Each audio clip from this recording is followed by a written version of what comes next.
I am reminded of the deeply touching letters, cards, and messages which so many of you have sent my wife and myself.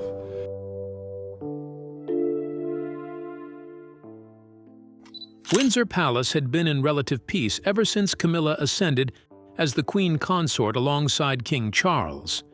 But no one could have anticipated that the King and Prince William would change all of that in one tragic announcement. On the morning of that fateful day, the sun had only just begun to brush the towers of Windsor Castle when an unusual stillness enveloped the estate. It wasn't the calm of a typical early morning, nor the quiet that comes before a planned ceremony. This was heavier, the kind of silence that hints at truths long avoided finally surfacing. The staff moved with urgency, but not a word was spoken. Guards shifted at the gates, their body language uneasy in ways they usually weren't. The press, sensing that something beyond the usual royal statement was brewing, poised themselves with anticipation. And then, at exactly 7:12 a.m., the doors opened and something completely unexpected followed. King Charles appeared first. His expression wasn't one of anger, but of profound sorrow, the kind that comes when a man realizes he has exhausted every means of protecting those he loves. Beside him, Prince William moved with a quiet, determined resolve, fully aware that this day was no longer about protocol, titles, or tradition. It was about preserving what truly mattered. The announcement was delivered plainly, without ceremony. The king made no attempts to soften the blow. He announced that Camilla would no longer hold any official role or privileges within the royal household. Her removal was immediate and permanent. At the revelation, a collective gasp ran through the press line. Cameras clicked frantically, capturing the moment that had been quietly anticipated for months. Inside the castle, however, those familiar with the undercurrents of the royal household were not surprised. Rumors had circulated for months that something completely surprising had happened. Different prized heirlooms linked to the late Princess Diana had gone missing. Quiet tensions between Charles and William had escalated, and accusations that Camilla had overstepped her bounds had quietly grown. Although the palace had tried to keep it quiet, every whispered conversation and uneasy glance in the palace corridors led to this morning. As Charles concluded his statement, William stepped forward, not to speak, but to stand resolutely alongside the future he was destined to inherit. It was a rare moment where the father and son, who were often at war with each other, aligned in a choice that would reshape the monarchy and uncover fragments of a story the public had only ever glimpsed in pieces. Yet even this announcement was just the surface. Beneath it lay a far more complicated, tragic, and dramatic reality than anyone outside those walls had seen. To understand how the royal family reached this breaking point, we must rewind to the months that quietly shaped this moment. Months where tension built behind Windsor and Balmoral's tightly shut doors. Subtle but hard to ignore. It started gradually, almost imperceptibly. After Queen Elizabeth's passing, Camilla assumed her role as Queen Consort with a confidence praised publicly as steady and calming. Outwardly, she was composed, dutiful, and gracious. But inside the palace, a different transformation was occurring. A gradual but unmistakable change in who held the powers around the palace. Camilla began assembling her own advisory network of private communications aides, personal archivists, outside consultants. Slowly, she built up a team of people who answered solely to her rather than to the crown. At first, Charles allowed it without interfering in order to allow her settle into her new role as Queen Consort. He was still settling into kingship while still in mourning. It was no surprise that the old king was leaning on the comfort of his wife's familiar presence. But as the year progressed, senior courtiers noticed her reach expanding into areas that were traditionally protected. Queen Camilla was extending her influence into areas such as the royal collection, ceremonial planning, and even decisions surrounding the royal archives. Princess Anne was the first to speak out about the interference of the queen consort. One aide remembers her quietly saying, "This is not what Mother built. This cannot continue." Princess Anne, raised with Elizabeth's emphasis on structure, duty, and enduring royal legacy, immediately recognized that Camilla's growing authority wasn't mere enthusiasm.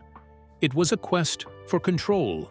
The new queen seemed to want nothing more than to change everything the deceased Queen Elizabeth had set in place, and while the king turned a blind eye with the reasons of being occupied with governmental matters, the rest of the royal family was not having it.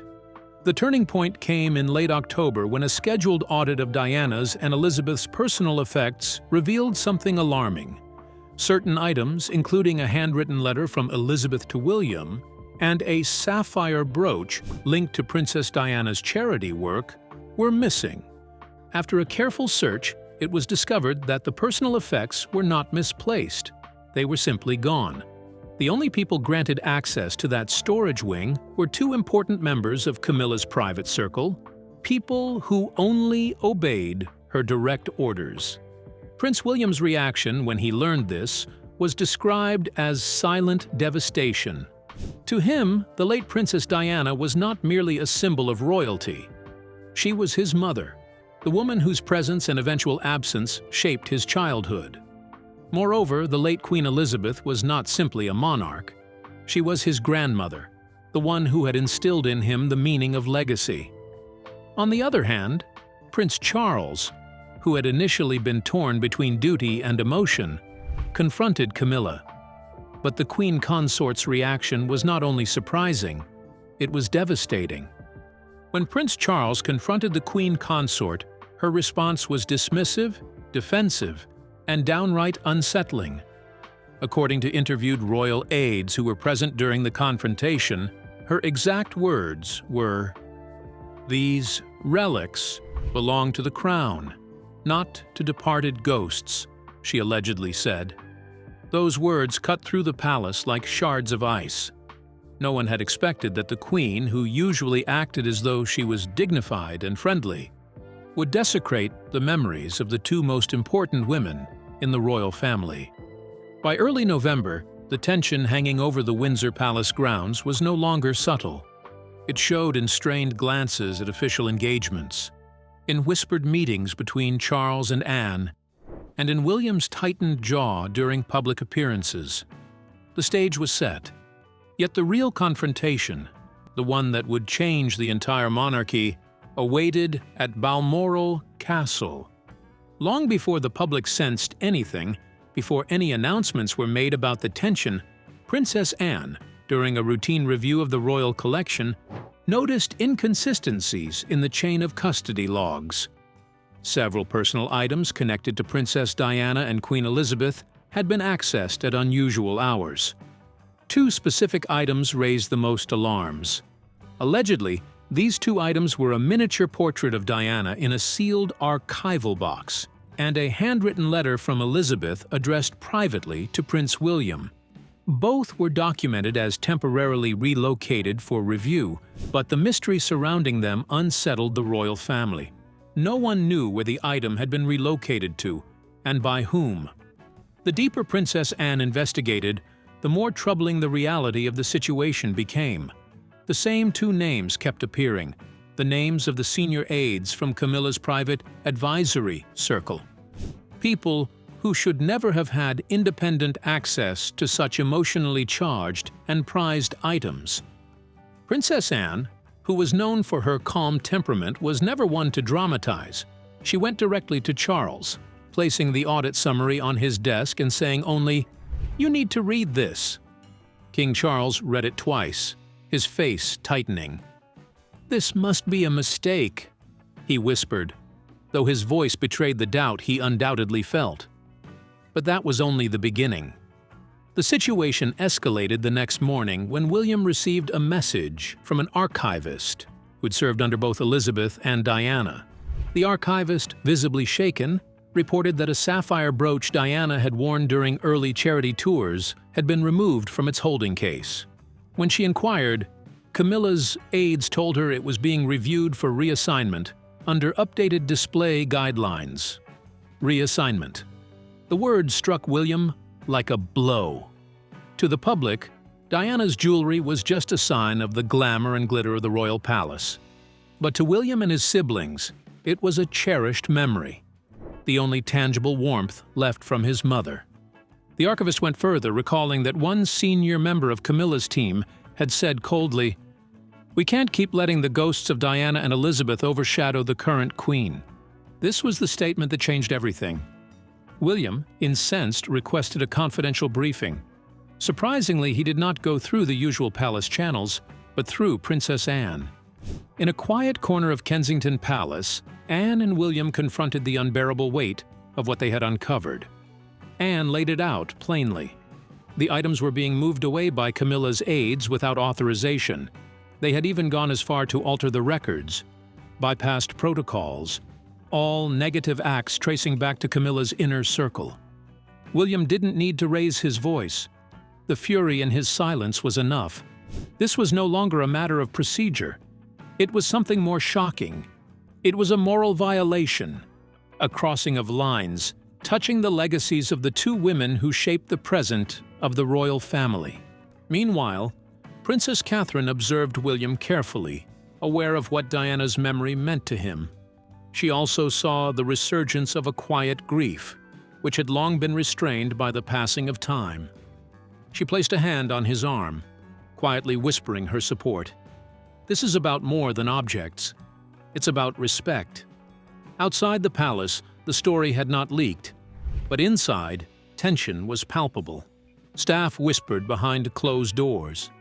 Senior advisors avoided eye contact at Camilla's mention, and Camilla herself sensed the shift, interpreting the quiet glances and hushed rooms as signs of conspiracy. The truth, however, was simple. Princess Anne and Prince William were only defending the legacy of their loved ones, not seeking power, unlike her. The confrontation at Balmoral became inevitable. Balmoral had always been a place where the royal family faced their hardest truths. In the past, Princess Diana's death had been mourned there. It was also the place where the late Queen Elizabeth often gathered her children during national crises. Balmoral Castle had fostered generations of royal events and had been the place where they learned the act of balancing duty and desire. On the evening of that day, the meeting was called. King Charles arrived first, looking fatigued, coat drawn tight against the Scottish wind. Prince William arrived with Princess Catherine, who remained in a separate room with Anne, a gesture of solidarity and respect. No words were needed to show that the family had united against a common problem. Inside the library, thick drapes blocked the fading light. The fireplace crackled with a blazing fire, but its warmth did nothing to ease the tension evident in the silent room. The meeting began with King Charles sitting at the head of a small round table, his hands clasped together, eyes shadowed with guilt and anger. Prince William took his place to his right, Anne to his left. In the center lay a single folder, the Royal Integrity Archives. Queen Camilla entered the room looking as composed as ever, but there was fear wrapped in the defiance that shone in her eyes. "Should I assume you've already decided who the villain is?" she asked, attacking before she was even spoken to. Anne did not flinch in her response. "This isn't a theater, Camilla. This is a request for accountability." William opened the archives, and with a calm voice, he began to speak. "This is the chain of custody log from the royal collection. It tracks unauthorized access to items belonging to my mother and to Her Majesty." He slid the first page toward Charles. Camilla's expression tightened with defiance. "I had every right to review anything connected to the Queen Consort's narrative." "The public expects transparency," William said quietly, "and respect." Next were emails from Camilla's staff, outlining plans to adjust display hierarchies, reduce placements centered around Princess Diana. But what stood out the most was one chilling line: legacy narratives must shift to the modern queen. Anne leaned forward, her eyes showing her anger. Mother trusted this collection. She trusted the people who safeguarded it, What gave you the right to rewrite their legacy? Camilla's voice hardened. I am the Queen now. I will not live in Diana's shadow, nor under Elizabeth's perfection. Their time has passed. The words hung, cold and final. Charles closed his eyes. Catherine, in the adjoining room, reportedly gasped. William's composure faltered. He inhaled sharply, jaw tightening. I have given everything to this family, Camilla shot back. And now you three want to strip me bare over a portrait and a letter? It's not about objects, William replied evenly. It's about the intent behind your actions. You tried to reshape the monarchy by erasing the women who built it. Anne demanded an independent audit. William called for Camilla's advisory circle to be dismantled. King Charles, torn between love and duty, finally asked directly, Did you authorize your staff to remove Diana's sapphire brooch? Camilla hesitated. I approved a reassessment of its placement. Nothing more. Anne slammed the folder shut. That brooch had not been misplaced. It was deliberately moved. Silence fell, heavy and unyielding. Charles rubbed his forehead. This cannot continue. Not for the crown, not for the country, and not for us. William added gently, agreeing with the king, the monarchy cannot survive another fracture. We must protect what remains intact. At that moment, Charles realized the decision he had delayed for months must finally be made. He finally saw Camilla not as a partner, but as the source of a growing storm. I must act, he said finally. Not as your husband, but as the king. Camilla's face went pale. She rose, shaking her head. So this is how it ends. You get to decide what my life is worth. She left without another word. William exhaled. Anne muttered, It had to be done. King Charles remained silent, contemplating the decision he was about to make. Snow began to fall outside Balmoral, but inside the castle, a royal marriage was nearing its end, and the monarchy had crossed a line from which it could not return. By dawn, the king had reached his breaking point. The confrontation at Balmoral had stripped away any illusions he'd clung to, illusions of unity, of a manageable crisis, of a wife who simply misunderstood her role. Instead, he saw the truth. Camilla's ambition had morphed into something corrosive, something that threatened the very legacies of Elizabeth and Diana, and the future William was meant to inherit. At 6:45 a.m., Charles called an emergency session in the Red Drawing Room. Only 3 people were summoned: William, Anne, and the king's private secretary. When Charles entered, he was pale but resolute.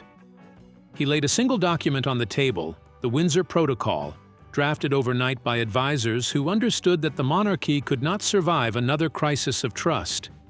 The protocol outlined the harshest consequence permitted without a parliamentary vote: Camilla's complete removal from all royal roles, engagements, and authorities, termination of her staff, funding, and access to official residences, revocation of all privileges associated with the Queen Consort title, leaving only the courtesy styling, immediate relocation to Ray Mill House as a private citizen, not an active royal.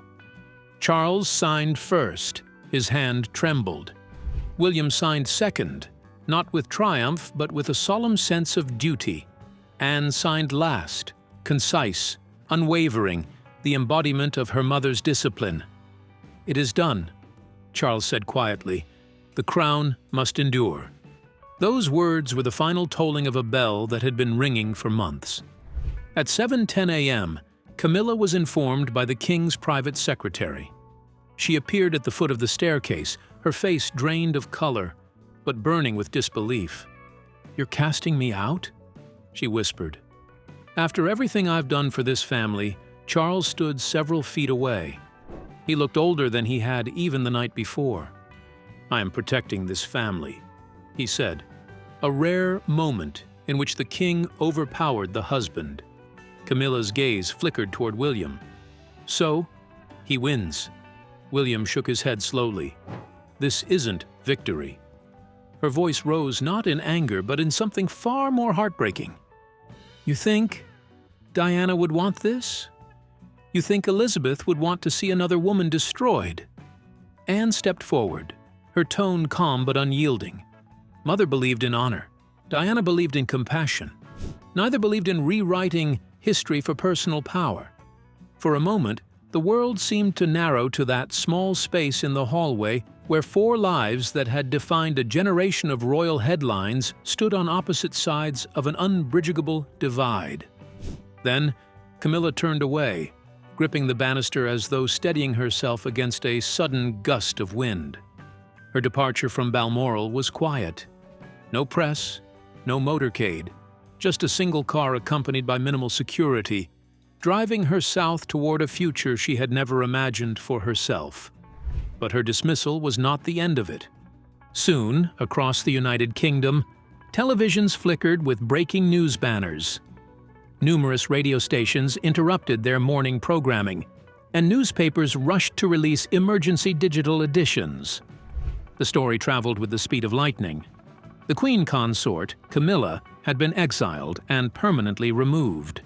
She had vanished from her official roles. The consort era was over. It was definitely shocking news for many citizens, especially the older generations who had watched the monarchy weather storm after storm. The shock was profound and alarming. But the deeper, more meaningful reaction came not from surprise, but from reflection. It was not a question of why this happened, but of how long the tensions had been simmering beneath the surface. The public, it seemed, had begun to sense the depth of the internal conflict, even if only in hindsight. Outside Windsor Castle, crowds formed almost immediately. Some came to show support for the King and Prince William, praising the decision as an act that restored dignity to the crown. Others gathered to express sorrow for Camilla, insisting that despite her flaws, she deserved a measure of sympathy. Yet even among those sympathetic, there was an unspoken understanding that the survival of the monarchy required certain boundaries to be put in place, and those boundaries had been crossed by the Queen consort. Inside the corridors of power, the reaction was equally revealing. Prime Minister Keir Starmer convened a closed briefing at Downing Street, emphasizing that the King's decisive action had reinforced constitutional stability and public trust.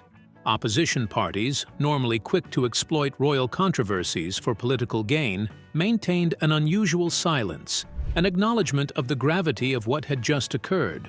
One senior member of Parliament, speaking off the record, remarked that if Charles and William hadn't acted now, the institution would have bled slowly for years. Across the Atlantic, the United States reacted with a mixture of fascination and solemnity. On CNN, a former ambassador to the UK described the event as the most decisive royal action since the abdication crisis. Fox News framed it as a necessary step to protect the legacy of Princess Diana. Morning shows replayed footage of the announcement, while analysts discussed how the removal of Camilla aligned with Charles's long-term vision of a streamlined monarchy. The internet, of course, was buzzing with theories, timelines, and amateur investigations. Clips of Camilla from recent engagements were dissected frame by frame. Old interviews resurfaced, and videos comparing her actions with that of Princess Diana flooded social media. Even seasoned royal correspondents admitted privately that they had underestimated the depth of the conflict and its impact. Meanwhile, inside the royal household, the atmosphere was heavy but focused. Staff removed Camilla's office nameplates. Her personal stationery was boxed and stored. Protocol teams redrafted future engagement lists. Hallways that had once been filled with her aides now stood eerily silent. Yet the most striking shift was visible in the family themselves. King Charles, in the hours after the announcement, carried both relief and mourning. He had fulfilled his duty, but it had come at a cost that weighed heavily on him. That afternoon, he retreated to the small private chapel, where he remained for nearly an hour, praying beneath the stained glass window dedicated to Queen Elizabeth. Prince William, by contrast, assumed a new level of responsibility. Advisors noticed how staff gravitated to him with more natural ease, as if the public resolve he had displayed had revealed the future monarch already beginning to take shape. Princess Catherine, as always, offered quiet strength, providing the same stabilizing presence that had guided William through past storms. Even Princess Anne, who rarely showed emotion, reportedly paused outside the king's study before entering, gathering herself for the new burdens that would now be required of her. Reports placed Camilla at Raymel House by late afternoon. According to reports, the house's curtains were drawn and security presence was minimal. Neighbors described the driveway as still and silent. Although the internet and royal news outlets were flaming her, no statement came from her office, because by then she no longer had one. By evening, commentators on television, radio, and online agreed on one thing. The monarchy had entered a new chapter, one built not merely on tradition, but on members taking accountability for their actions. While the crown stood firm, the family behind it had been irrevocably changed, and as Britain settled into the cold night, one final question lingered in the air. If this was the price of protecting the monarchy, what would the price be for healing it? Britain had just witnessed one of the most dramatic shifts in royal history, a decision that dismantled a decade of influence, redefined a controversial marriage, and reminded the world that power, even in its most gilded form, had limits. But beyond the statements, the politics, and the headlines, there was a deeper, human story unfolding. It was a lesson about boundaries, about truth, and about the cost of ignoring what your heart had warned you long before the world caught on. In the hours after Camilla's exile, King Charles remained in his study. The door was cracked just enough for staff to sense the depth of his reflection. He was mourning not only a marriage that had paled in comparison to his royal duties, but also confronting the reality that leadership demands sacrifices no one prepares you for. A close aide later said, the king whispered a line he had once heard from his mother. "A crown is not an armor. It is a heavy responsibility." Perhaps that was the moment he truly understood what Elizabeth had carried for 70 years. On the other hand, William, who was standing at the threshold of a new role, not just as heir, but as the man who had protected the integrity of the institution he will one day lead. He did not celebrate. He did not boast. He simply said to Catherine, "We did what was right." For the first time in months, he allowed himself a breath that was not weighted with tension. And Camilla? Her fate was quiet, isolated and uncertain after such a huge scandal. It serves as a reminder that when ambition outgrows empathy, collapse becomes inevitable. She had tried to control narratives, reshape existing legacies for her own personal gains, and measure her worth against the ghosts of two women whose memories were never hers to command. In the end, it was not William, nor Anne, nor even Charles who brought about her downfall. It was her own refusal to recognize that respect must be earned, not demanded or stolen. As ordinary people watching from afar, what can we take away from this story? Perhaps it is this: families, royal or otherwise, fracture when truth is ignored. Relationships crumble when resentment is allowed to take root, and power without humility always turns on the one who clings to it too tightly. Life has a way of returning us to ourselves, sometimes gently, sometimes with the force of a kingdom resetting its course. Observing this saga unfold is a reminder for us all. You cannot rewrite the past to secure your future. You must honor it, learn from it, and carry it forward with integrity. The late Queen Elizabeth lived that truth with unwavering devotion. Diana lived it through compassion that continued long after her voice was silenced. And now, William carries it not as a burden, but as a promise. As Windsor grows quiet again and Britain adjusts to this new chapter, one question lingers. If this was the moment the monarchy protected itself, what moment will finally heal it? The answer lies in what comes next. The decisions Charles makes, the leadership William steps into, and whether this fractured family, resilient yet scarred, can rebuild a monarchy more honest than what stood before. This story of accountability, loss, and legacy is far from over. The events of this day have closed one chapter, but the work of healing, reconciling, and preserving the monarchy's integrity is only beginning.